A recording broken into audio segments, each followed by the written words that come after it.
Keď je krásny jarný deň a všetko je svieže, nové, prekvapujúce. Aha, ľudia. Ľudia, čo sa tak usmievate? Idú do práce.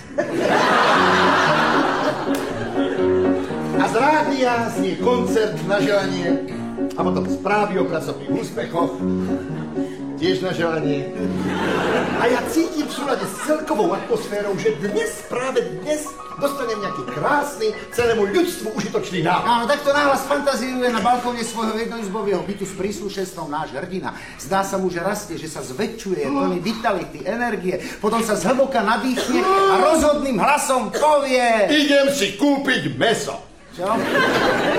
Idem si kúpiť mäso, čo sa nepamätáte? Celé to začalo, takže som si išiel kúpiť mäso. Ale pravda, že sa pamätám, že toto je predsa umelecká retrospektíva, tak aké je mäso. Bravčový bôčik. Vy ste spadli z duba? Prečo z duba? Aký bôčik? Prerastený. Prečo bôčik? A prečo z duba? No to sa tak hovorí, keď to niekomu nezapína, chápete? Nechápem. Ja som bol hladný, tak som si išiel kúpiť bravčový bôčik. Však ste mi ho skoro celý zožrali. Ale no tak nedávajte sa. Takýto kúsok ste mi nechali. O to tu vôbec nejde. A o čo teda ide? Bol som hladný, tak som si išiel kúpiť mäso. Vy naozaj nechápete princíp umeleckej retrospektívy. Čo by som ho nechápal, však som ho vymyslel. Áno? No, tak čo áno. je to retrospektíva? No tak retrospektíva, no to sú také tie čiary pomyslené, To je ktoré tam perspektíva. Retrospektíva? No tak retrospektíva, myslíte definíciu, tak retrospektíva to je, no to znamená, že ako to bolo. A bolo to tak, že som si išiel kúpiť mäso. Že ako to bolo, inziťák. Čo? Kamarát, retrospektíva síce znamená, že ako to bolo. No. Ale umelecká retrospektíva predsa neznamená, že ako to bolo naozaj. A ako keď nie ako No tak naozaj? tomu musíte dať umelecké dimenzie. Ráno vstanem, je krásny jarný deň, slniečko svieti, som plný elánu. Idem si kúpiť knihu. Nie mäso. Cítite ten rozdiel? Cítim, No, samozrejme. Aký je dnes krásny jarný deň. Idem si kúpiť, ale ja som si išiel kúpiť mäso. A bol som hladný, tak som si išiel kúpiť mäso. No nie ako umelec, ako človek. A neblbnite mi mozog s tým vašim umením, lebo na budúce vám nedám odhryznúť ani kúsok. S mäsom. Keď sa stretnem s čerstvým mäsom, je mi celkom jedno, kde som. K chutnému stehnu slinky sa zvehnú, dutine ústnej skrátka raj. Naozaj. Bôčik.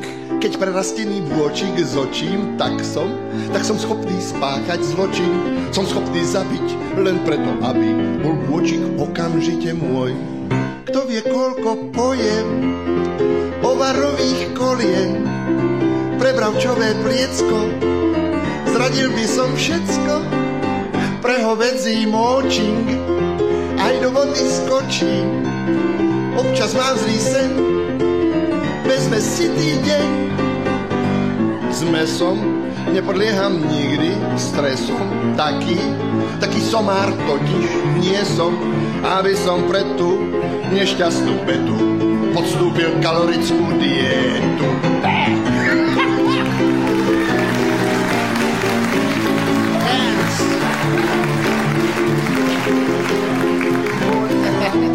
Zrejme vlastná choreografia, čo?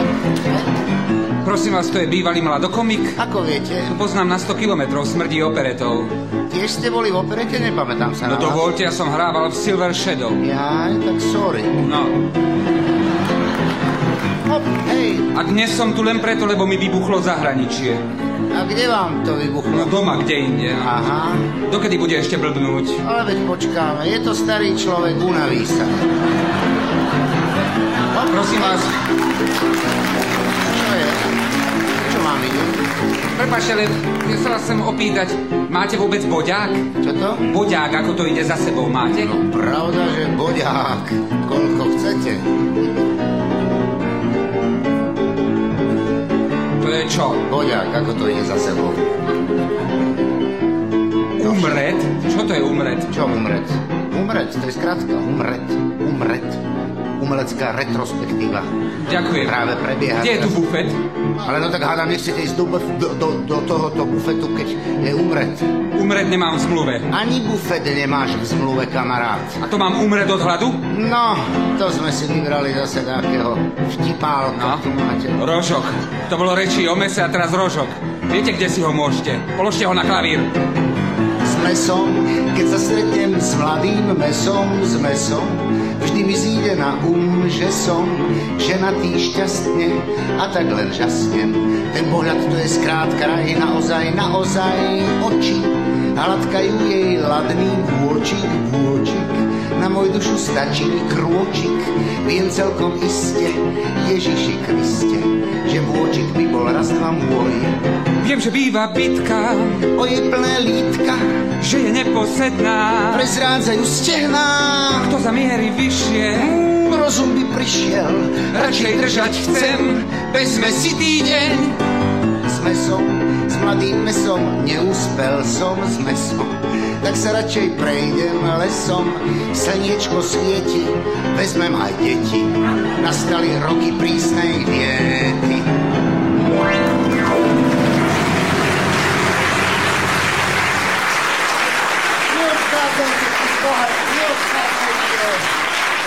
Neodchádzajte, retrospektíva pokračuje. Prepáčte, ja tu mám jasné pokyny, mám hrať scéničku. Pozrite si, idem do bufetu. Ale retrospektíva pokračuje. Tam to máte napísané. Boďáky nemám v zmluve. Kristove rany, sme tu dvaja a nevieme sa dohodnúť. Potom sa čudujete, že tie veľmoci má tak ďalej. Prepáčte, čo sú to za šarbanice? Retrmod? No retrmod, to je skratka, retrmod. Retrospektívny motív. To féra zabavne. Takže ešte raz. Začalo sa to celé jedného krásneho jarného dňa.